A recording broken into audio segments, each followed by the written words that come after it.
Okay, so this is video 3 of 12 videos over certain postures from Taiji, or more closer to Chang's Taiji. So before we did brush knee, and which is a real popular movement or common move, like single whip. This one's going to be Golden Rooster. So Golden Rooster stands on one leg, or Golden Rooster. And the movement itself, you know, there's all kind of different variants on this move and how people do it. And so we're going to look at the most common aspect, which is one hand is up, one knee is up, and one hand is down in some way. And like before, we're going to look at it as a defensive movement, or you could say a counter movement. We're going to look at it as a strike, as a trip, and so here we go. So we're going to start with like blocking or countering something. So he's going to throw like a kick to my midsection in here, right? And as he does, I'm going to block. If he brings it up higher, I'm still going to block with both, right? Or it's a little lower, maybe, right? I'm just trying to cover my head because he may throw the kick and then land the kick even if I block it and then follow up with a punch, right? So this hand, yeah.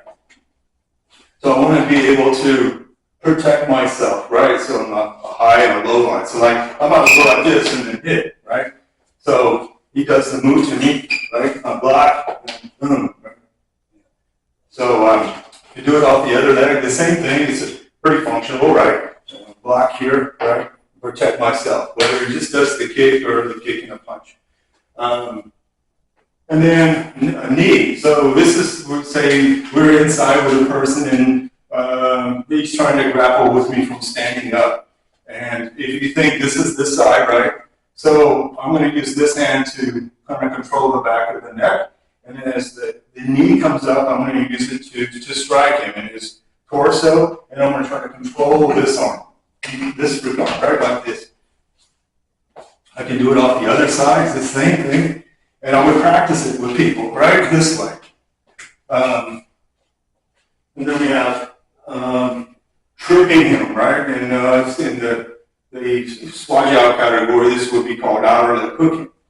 And so we're still in this kind of a grappling position, and I'm going to, the sides, those coming up, right, but this hand now, I'm going to use it to push it across on his head, and I'm going to hook and pull him this way. So the action is going to go like this, and I'm going to control this arm. I'm going to kind of roll it and tuck it in.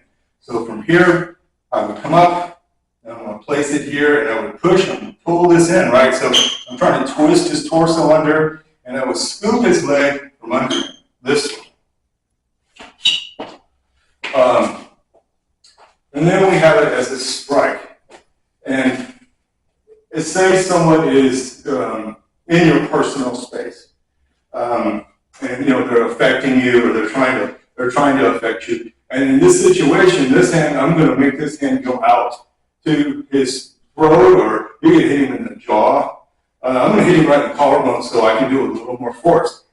I'm not trying to hit him with the knee and the hand at the same time. You could. But I'm just like advancing my weight and my body forward. I can even use this hand to control this hand, right? Or, you know, he's trying to grab me and I get this. It's more of this kind of action, right? And I can fall forward with that kick, with that knee, right? Here, I can come forward into, you know, whatever my next move is, right? This way. So pretty basic ideas. They're not overly complicated. There's not a bunch of different additional hand gestures I need to do.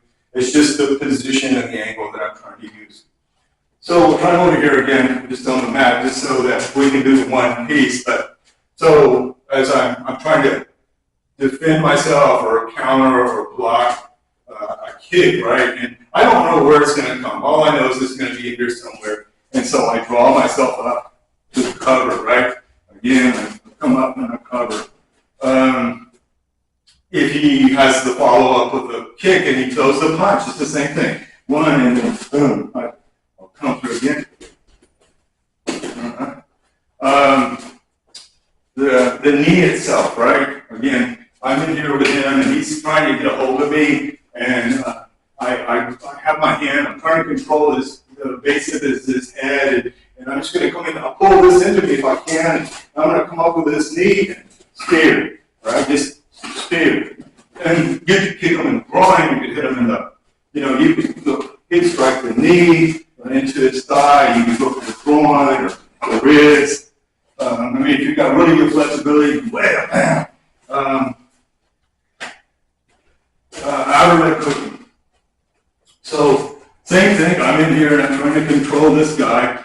And again, I'm going to pull this across and I'm going to push him here, right? I'm trying to lock him out, right? If I can lock him, then I can take away his mobility, right? And then I'm going to hook the leg, right? So from here, just we're in here, right? And again, I want to try to lock his spine to a certain degree, and I want to pull the leg across my other foot. Don't pull it into me, right?